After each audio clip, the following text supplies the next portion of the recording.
Easter is behind us and conference play is heating up across nearly every spring sport.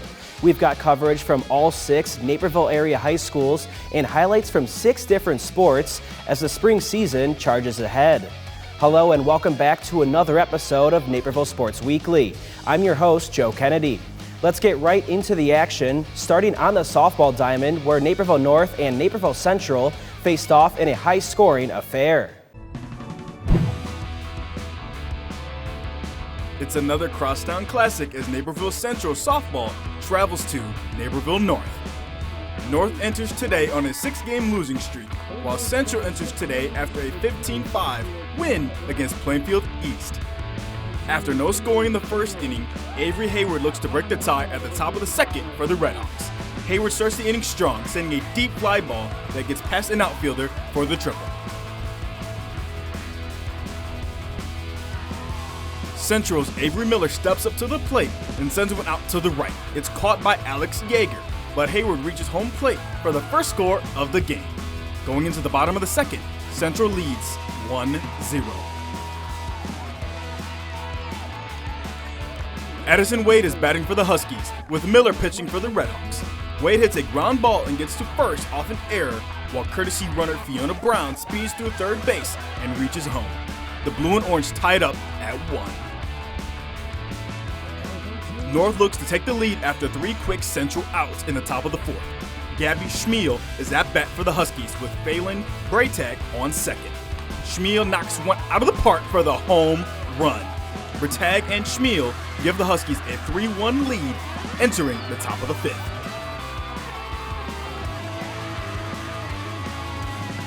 Needing momentum after the North home run, Riley Silvers is batting for the Redhawks. Silvers sends it out past center fielder with a home run of her own to cut into the Husky lead 3-2. Later in the inning, the Redhawks have 1 out with runners on second and third. Miller hits another fly ball at center fielder. Sarah Rosie is there for the out. Saran crosses home on the sac fly to tie the game at 3.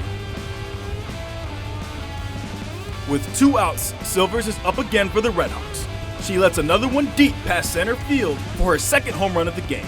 Silvers and Saran cross home plate to give Central a 5-3 lead going into the bottom of the 6th.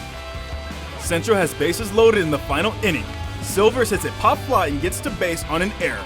Brianna Berkowitz reaches home plate. However, there is some confusion on the bases. North capitalizes on getting the second out on Silvers. During the chaos, Callie Lentz brings in another score for the Redhawks. They lead 7-3.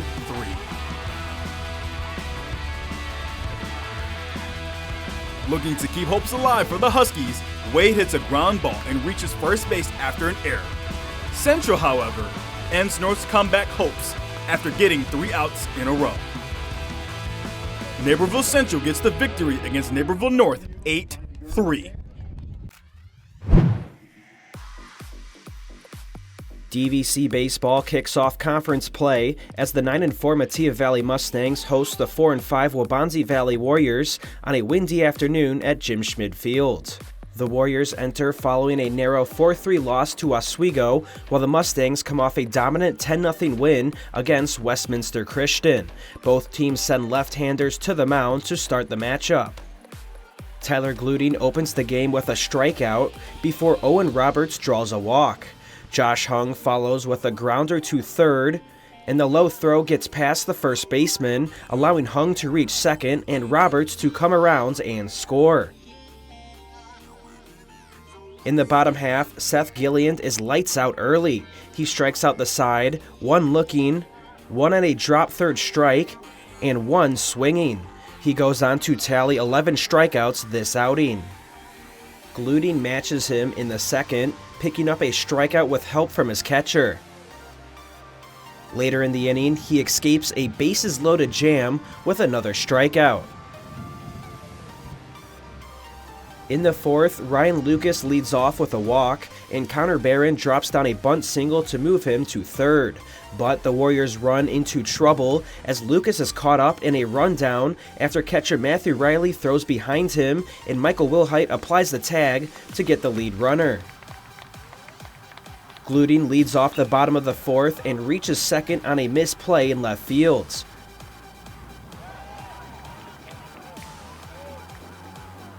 Then Connor Lavery steps in and drills a ball over the center fielder's head. Gluting scores and Lavery ties the game at 1 with an RBI double.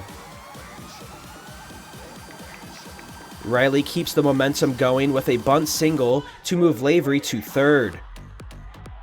Later in the inning, Owen Goeb lays down another bunt. Lavery scores on the squeeze, and an errant throw to first sends Goeb to second while Riley crosses home. Caleb Allen puts a ball up the middle, and the Mustangs catch another break as the first baseman loses his footing and comes off the bag. Anthony Tardif, who walked earlier in the inning, scores to make it 4-1 Mustangs. Gluting's day ends after a leadoff walk in the 5th. He finishes with 1 earned run, 6 walks, and 10 strikeouts. With 2 on, Hung stays hot, and he ropes a line drive to center for a 2 RBI single. The Warriors cut the deficit to 4-3. In the bottom half, Lavery smashes another ball to the outfield. Will Height has a chance to drive him in with a flare to right, but Hung charges in and makes a sliding, inning-ending catch. Now tied at 4 in the 6th, Shane Torres comes through for the Warriors. He punches a 2-out single through the right side, scoring Barron from third. The game heads to extras tied at 4. In the 8th, Nate Sorelli leads off with a double down the right field line. The bases load for Hung, who delivers again. This time with a double to center that scores Sorelli and Roberts. Hiroshi Wong stops at third, and Hung settles into second for a second 2 RBI double of the day. Lucas adds on with an RBI single over short, and Cole Ruggieri lifts a sac fly to cap off a 4-run inning. Down to their final 3 outs, the Mustangs don't go quietly.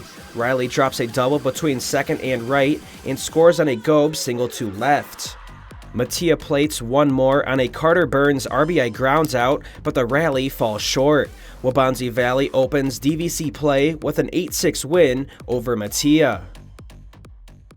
Sophie and Laine Rosner are a dynamic twin sister duo, both on and off the diamond at Benet Academy. Sophie has shined as a pitcher, and Laine has played everywhere, including as a catcher for her sister. We'll have more after the break. Okay, 500 deluxe garden gnomes. Wow. I only meant to order 5. There's not enough money in my account for these. I'm gonna get charged. 2 things I just can't deal with: overdraft charges and garden gnomes. But your BMO Smart Advantage checking account gives you an extra day to avoid an overdraft fee. Nice to see a bank cutting people some slack. Well, mistakes happen, and we give you time to correct them. So you don't like gnomes, huh? What about that one? That one I like a lot. BMO. The import tariff is here, but at Fair Oaks Ford, we'll help you beat the tariff with a large selection of American-made in-stock vehicles right now. For a limited time, lock in pre-tariff pricing on select new Ford models and save thousands. From America, for America. And right now, we're offering employee pricing for all. You pay what we pay. Now that's what we call fair. Don't miss your chance to beat the tariff at Fair Oaks Ford in Naperville. Sophie and Laine Rosner both play important roles at Benet Academy. The chemistry of the twins helps when one is on the mound pitching and the other one behind the plate catching. NSW's Patrick Cotto has more on the softball sisters for our latest feature story presented by Fair Oaks Lincoln.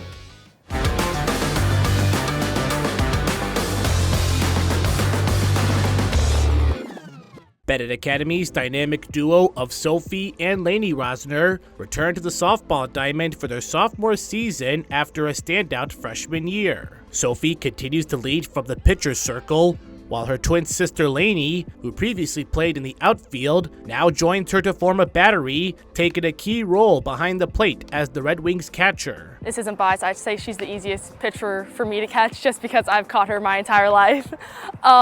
So that chemistry's always been there, and I feel like players feed off of it too when the battery's running well. And if we have similar ideas and we're together, it makes everything a lot easier. It's definitely cool to be throwing to the same catcher all the time in high school, and playing here half the time means a lot. I would say I've definitely grown as a pitcher, knowing mentally the game, what to throw to in different situations. Sophie made a big impact on the mound her freshman year, pitching a .243 ERA with over 55 strikeouts, culminating in ESCC Pitcher of the Year. Catcher is Lainey's main position, but she played in the outfield last season, while All-State selection Grace Babbage handled duties behind the plate. After Babbage's departure, it was Lainey's turn to catch the heat from Sophie. We came in not knowing really what the future was going to hold for us, but being able to make varsity as freshmen and not even that, but playing meant a lot to us. The duo split time in over 7 games this season, but they knew the chemistry would quickly develop on day one. She kind of understands what I'm feeling for each batter. She knows what I throw better than other pitches, so it means a lot being able to communicate openly to her about what I want to throw, and she knows when I'm feeling a pitch that day or when I'm not. Depends on the day. She's gotten better as I have also gotten better, and I think we've evolved with each other. When she learns new stuff, I'm learning new stuff too with her. Going to her pitching lessons, it definitely makes a difference. Just things like that. First-year head coach Janet Royal got to witness their success as an assistant last season. Now overseeing the entire team, Royal is confident in what the Twins can display on the diamond. They are so much stronger. They do take that weight training seriously. They really do, excel at that. So from the beginning when they walked in as freshmen to now, they have just gained so much strength, and I'm afraid to see them senior year and how strong they're going to be. The good news for Coach Royal is that the Rosners will represent the Benet softball team for 2 more seasons. Despite the uneven start to this season, Sophie and Lainey are eager to get the Wings back on the winning track and potentially make another deep playoff run. We're still working our way up there, getting used to our new team, and hopefully making a run in playoffs again this year, getting past the regional, hopefully sectional too. It was kind of like last year. We had a little bit of a rocky start, but I think this team is coming together, and I think we can really pull out some big wins here. For Naperville Sports Weekly, I'm Patrick Cotto. After the break, let's take a look at some of our boys lacrosse teams, including the North and Central teams fighting for the Naperville Cup. We live in a safe community, but not a crime-free community. If you see something, say something. Be a Naperville Crime Stopper. Local news is your lifeline.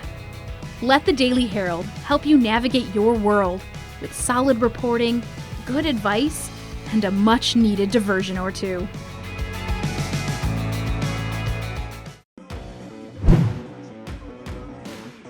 It's time for the Naperville Cup in boys lacrosse as Naperville North travels to Naperville Central for this season's showdown.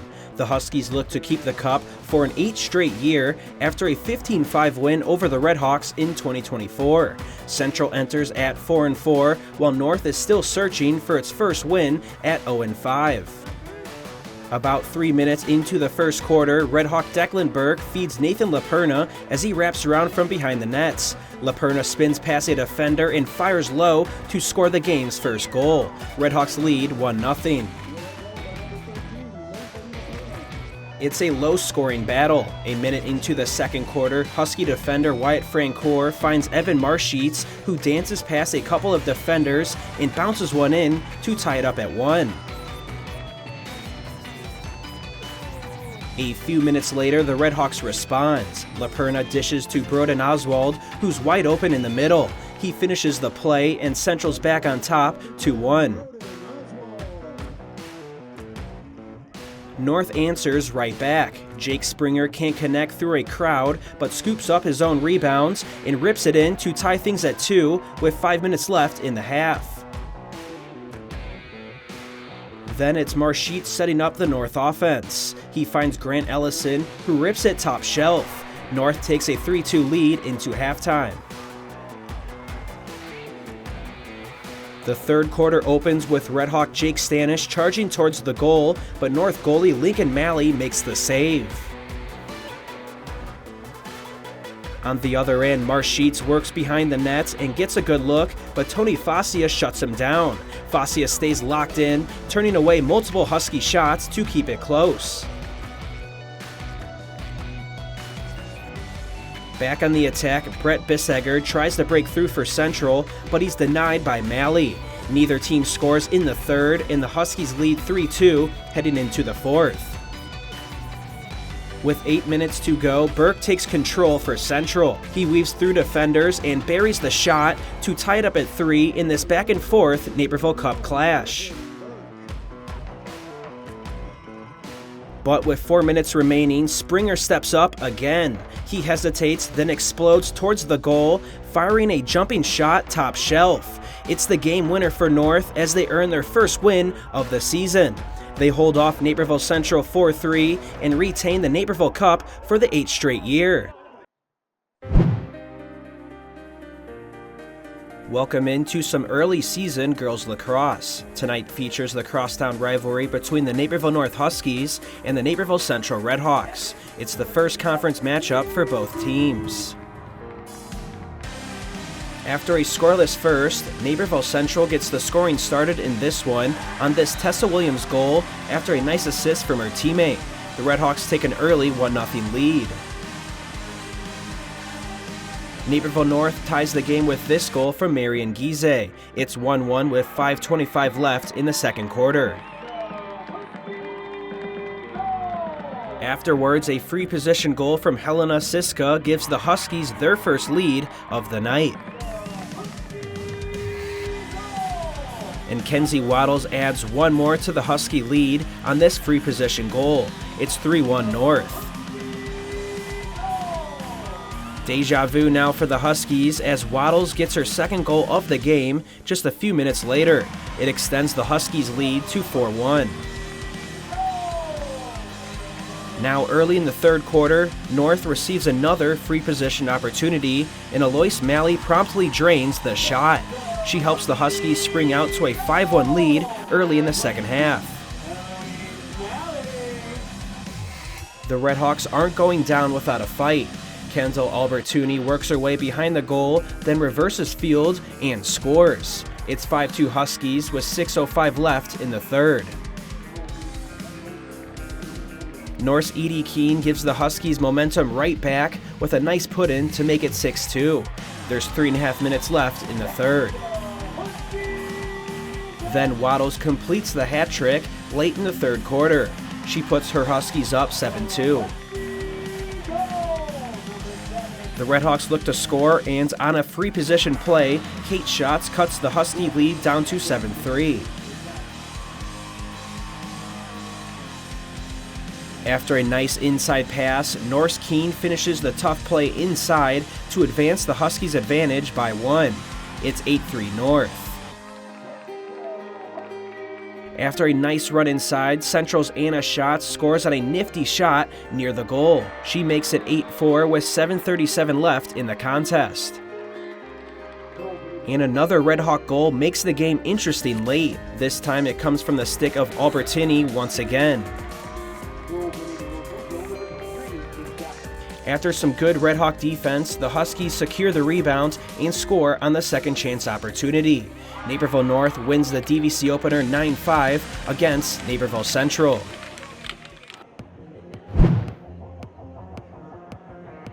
It's time for another boys water polo matchup as Naperville Central travels to Metea Valley. The Redhawks enter after a 14-3 win over Bradley Benet and now sit at 5-5 on the season. The Mustangs are 4-11 after falling to Naperville North last week. Mustang goalie Owen Bickner launches it to freshman Colin Loudon, who has a clear lane towards goal. He scores a minute and a half into the contest. Less than a minute later, Metea Valley is on the offensive again. Senior Jake McLeod finds sophomore Alex Bounds, who fires away and scores. MV is up 2-0. Redhawks look to respond. Central goalie Vinny Antonetti launches it to junior Elliot Skly, who pulls the trigger on the lob shot. Central is now on the board in the first.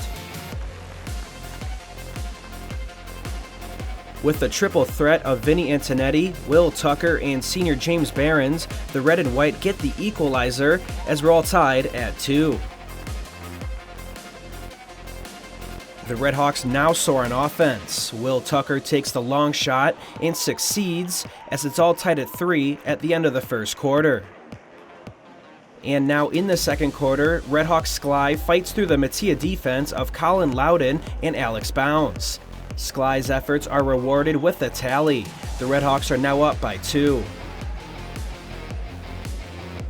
And Skly remains determined. He lobs it in for back-to-back goals. The Redhawks lead 7-3 at halftime.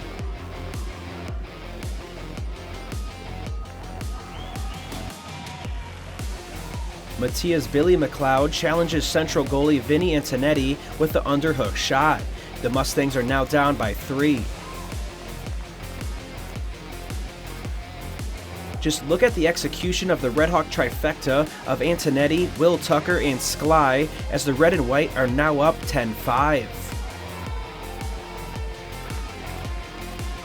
MV keeps hope alive here with a team of Alex Bounds and Colin Loudon. Loudon bounces it in and the Mustangs trail by 4.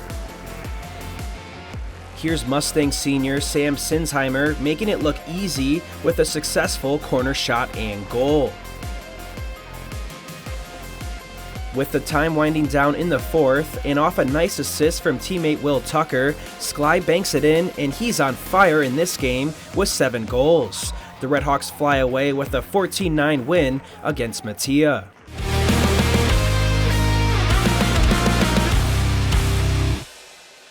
Naperville Central softball needed a spark, trailing 3-1 against rival Naperville North, and Riley Silvers delivered with a golden performance. After a Husky home run, Silver steps up in the bottom of the 5th and crushes one over the center field fence to cut the deficit to 1. In the top of the 6th, with the game now tied at 3, she steps to the plate again and sends another blast, soaring over the left center wall. 2 home runs in 2 at-bats, and the Redhawks take a 5-3 lead thanks to some Silver-powered fireworks. Naperville Central rides the momentum and scores 7 unanswered to take down North 8-3. When we return, let's close out the show with a boys volleyball highlight between Naperville North and Benet. We'll also see our final play of the week. Okay, 500 deluxe garden gnomes. Wow. I only meant to order 5. There's not enough money in my account for these. I'm gonna get charged. 2 things I just can't deal with: overdraft charges and garden gnomes. But your BMO Smart Advantage checking account gives you an extra day to avoid an overdraft fee. Nice to see a bank cutting people some slack. Well, mistakes happen, and we give you time to correct them. So you don't like gnomes, huh? What about that one? That one I like a lot. BMO.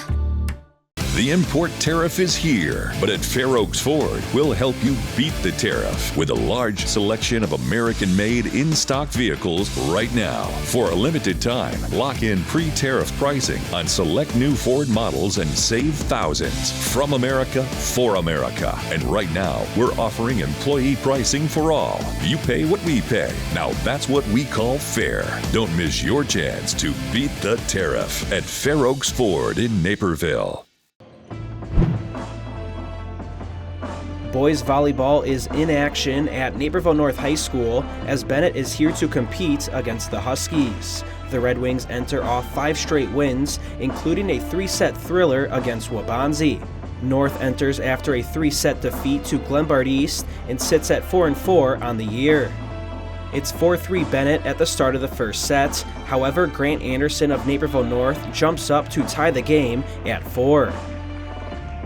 The action keeps on going for North as Owen Hogg jumps up to deliver a kill shot for a 2-point Husky lead. It's 8-6 Huskies. Down by 2 for the Red Wings, and Vincent Cabay jumps up to deliver a point for Benet. They're still down by 1. Later on, Reed Heffley jumps up and 2-hands one down for the point. The Huskies are still holding on to its lead.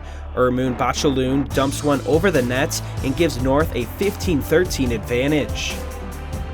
Serving for Benet is Joseph Tarico, who sends the ball flying to junior Cade Falkman. The ball gets set to Adam Hartung, who delivers a huge smack to score a Husky point. Benet is down 22-20, and Aris Maroukas rises on the outside and hammers it home for the score. Wings are down by 1. The Huskies respond to close out the first sets. Nick Chareau puts it in a place that no Red Wing can get to. Naperville North takes the first set 25-23. Tied at 1 in set 2, Grant Anderson jumps up to deliver a kill shot to make the score 2-1 for North. Benet keeps on pushing as Heffley once again sends down another point with power from the outside.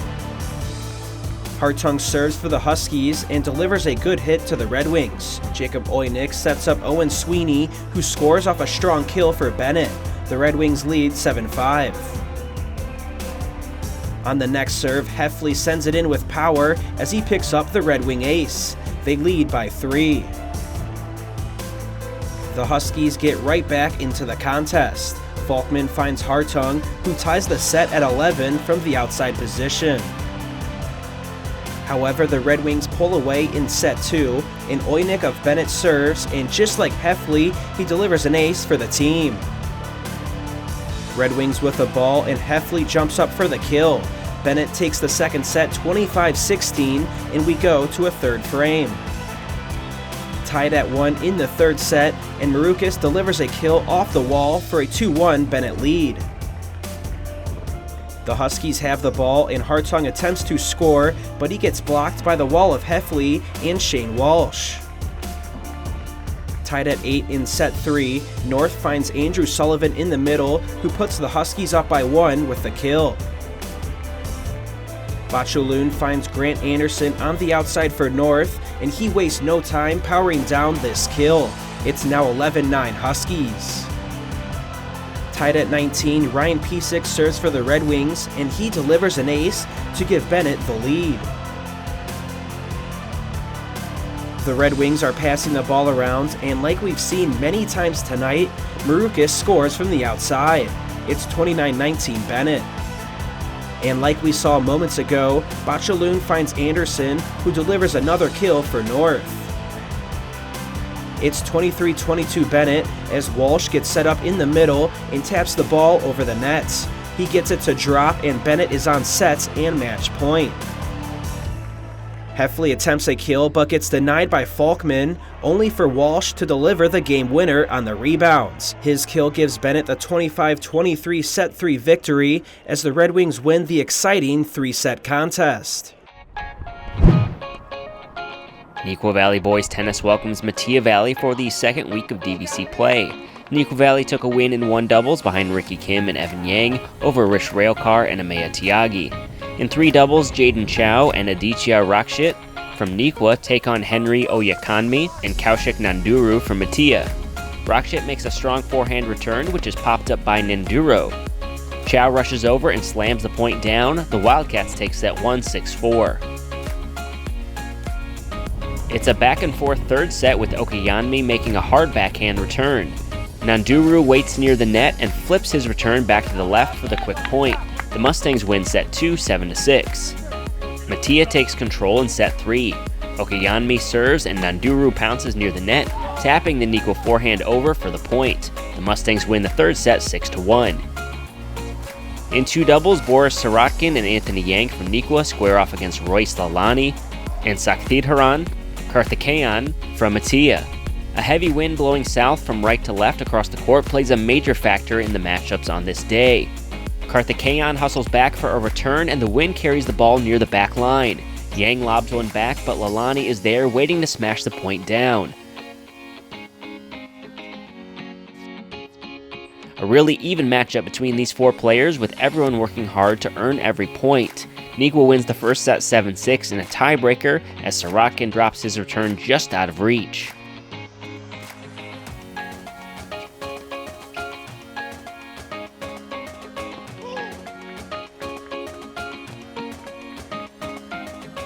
Metea Valley wins set 2 6-4 before needing another tiebreaker in the third set. Lalani makes the initial return before the Mustangs swap places as the volley goes back and forth. Eventually, Lalani is able to put away the point as Metea takes another set 7-6. Moving to number 2 singles, where Sharia Kandari from Neuqua faces Danush Chitaluri from Metea. Chitaluri serves in the near court. Following his initial return, he charges the net and drops a shot into the open court for the point.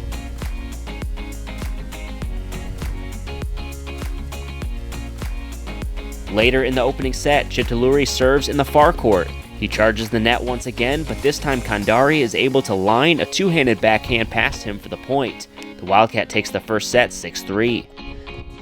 Kandari gains control through most of set 2. A strong serve pushes his opponent into the back corner, giving Kandari space to fire a return to the left side for the point. The Wildcat wins in straight sets 6-3, 6-1. Mihir Arya from Metea Valley competes in one singles against Alp Tunar from Nikwa. Tunar serves in the near court and spins several shots near the back. His final return gets Arya off balance as he finds the net.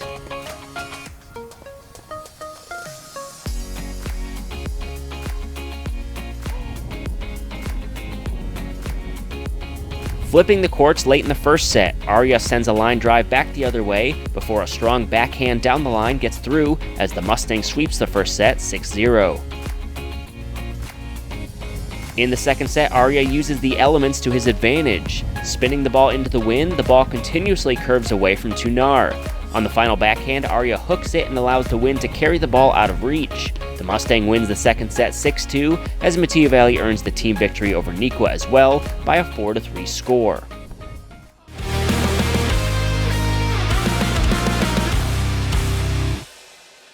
North Boys Lacrosse took on Central for the annual Naperville Cup as the Huskies look to bring it home for an 8th straight season. With just over 3 minutes remaining and the game tied at 3, North's Jake Springer looks to spring free from behind the nets. He hesitates, then explodes towards the goal, firing a jumping shot top shelf for the game winner. Let's take another look at the snipe. Naperville North wins the Naperville Cup for an 8th consecutive season thanks to the clutch goal from Springer. That does it for this week's episode of Naperville Sports Weekly. Come back again next week for another jam-packed show. You can find all our highlights, feature stories, and community sports on nctv17.org. You can also find us across all social media platforms at nctv17. For Naperville Sports Weekly, I'm Joe Kennedy, and we'll see you again next week.